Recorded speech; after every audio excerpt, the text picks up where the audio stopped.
Video lepas aku tunjukkan korang short vlog aku pergi tengok movie Papa Zola. Dan aku akan review combo Papa yang aku beli masa kat MBO selemas. Okay, first kita ada kotak popcorn Papa Zola. Tengok tepi dia ada telinga juga, belakang dia ada tulisan.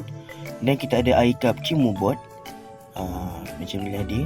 Dan juga kita ada logo kat bawah dia tu, Papa Zola and MBO. Sambil-sambil tu aku nak review Papa Zola the movie.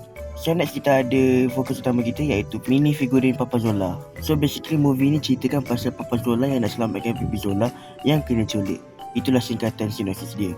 Tapi bagi aku, dalam trailer korang hanya nampak 20% daripada movie. So korang kena tengok sendiri dekat wayang betapa shocknya movie ni. Aku tak expect dia punya jalan cerita boleh sebegini rupa. Memang gila lah sebab dia campur semua aspek, family, action, emosi. Korang kena tengok lah. So personally aku rating 10/10 dah.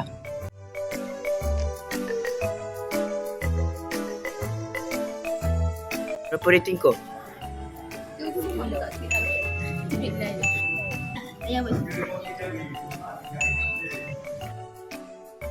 So lepas kita orang dah habis tengok wayang tu, kita orang pun balik rumah. Kalau korang suka short vlog macam ni, jangan lupa like and subscribe Fiskin TV. #ingat movie, ingat Fiskin. Terbaik.